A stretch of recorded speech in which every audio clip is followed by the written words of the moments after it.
Hello, my IM2 students. We just had our first Zoom chat, and you guys requested for me to put the quick notes on there of the problems I went over. So first of all, there are going to be formulas that we will give you on the test that you don't have to memorize, but you do need to know how to use them. Okay, prisms, for instance, is any figure, okay, that has two congruent parallel bases. So this would be called a triangular prism.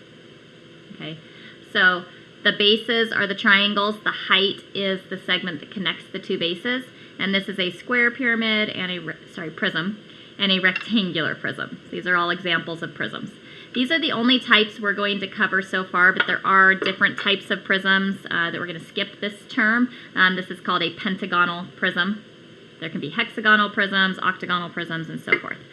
So the formulas, volume is pretty easy. Kind of. It's the area of the base times the height. Now the mistake students make is B. This big B means the area of the base. Okay. So when I look at this, I would have to find the area of the triangle and then times the height, the segment connecting the two bases. Okay. Now you guys might recall a rectangular prism. You guys have learned that the area is always length times width times height.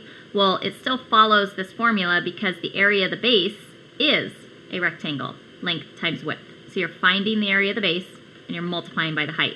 So notice length times width times height is only for a rectangular prism. Okay, so beware of that one.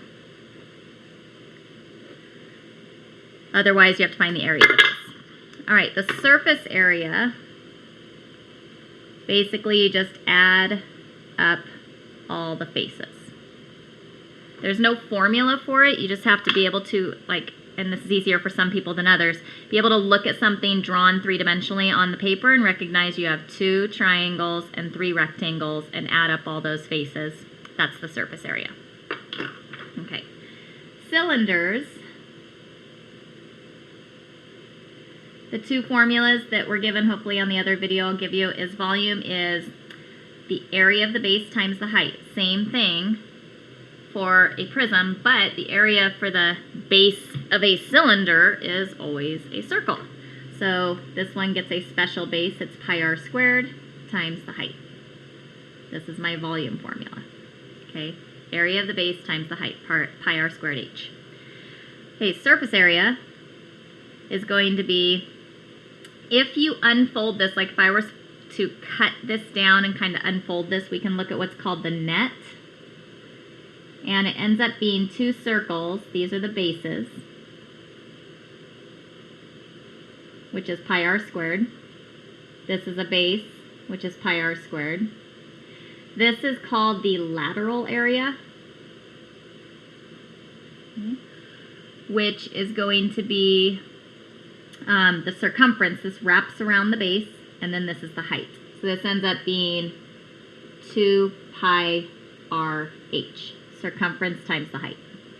Okay, so the whole surface area formula ends up being pi r squared plus pi r squared for the bases, or 2 pi r squared, plus the lateral area, which is 2 pi r h. Now, again, we give you these formulas here, but you need to know that this represents the bases, and this is the lateral area. So, for instance, if I told you in an application that I want to know how much aluminum needs to be used to make a can that does not have a top, so it's missing one top, so I just basically have 1 pi r squared plus the lateral area, so we'd take away that too. Or if it was open on both sides and you just had the lateral area, you would take away this whole part, and that would be your surface area. So kind of understanding the parts of that is what's important. Okay, so on to some examples. I did these on the Zoom video earlier today, so if I went over it too fast, you get to watch it again. So again, some of these problems are kind of easier for some people than others. It again comes down to visualizing this three-dimensional figure. And using colors can help if it's a little challenging for you. So when I look at the surface area, actually let's do the volume first because that's easier. Remember, that's just base times height. And for a rectangular prism, the base is a rectangle. So it's just length times width times height. So 8 times 11 times 4. Which I already worked this out was 352. Hopefully that's right. And again, you're taking centimeters times centimeters times centimeters. So that's why you get for volume cubic centimeters. Always have to have your correct units. Okay. Now, the surface area comes up from like looking at this and realizing that you have 6 different sides. You have these 2 sides, these 2 parallel sides, and the top and bottom. So if you look at color coordinating these,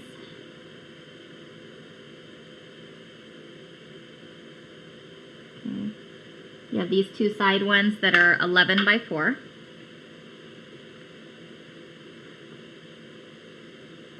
And we've got 2 of them.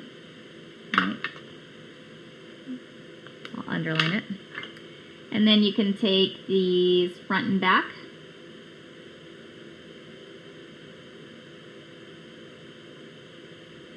Which is 4 by 8. And you have 2 of those. Okay. And then the last ones would be the top and bottom. So this dimension is 11 by 8. And you've got top and bottom, 2 of those.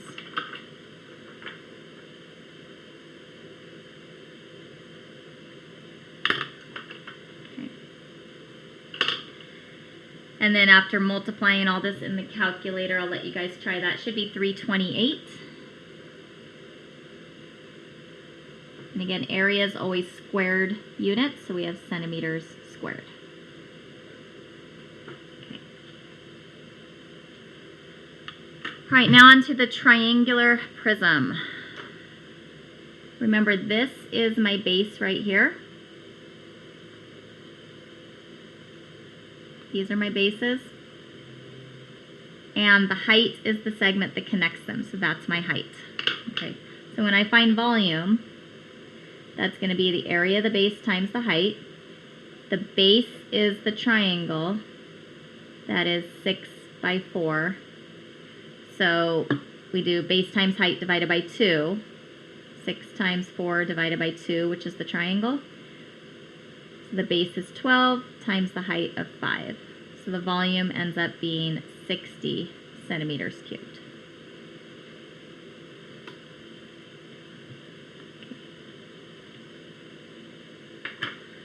All right, the surface area, I'm going to try to do this on a separate sheet of paper where I have more room. You have to visualize that you have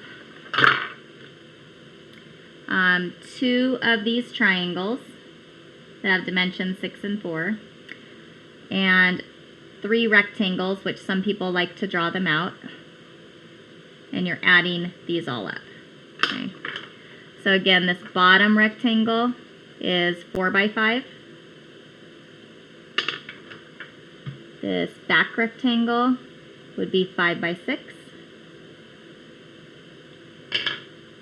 And this front rectangle is 11 by 5. Okay. So again, you have 2 triangles, each which has a base times height divided by 2, which is 12, plus 20, plus 30, plus 55. Okay, so you're just trying to break that down into all the faces. When you add those up, it should be 110 for the surface area, centimeters squared. Okay. All right, guys, my video can't go past 10 minutes, so I'm going to do a cylinder example as well. I'll do number 4 on the next video. So I hope this was helpful for the prisms, and good luck with those, and I'll see you Wednesday.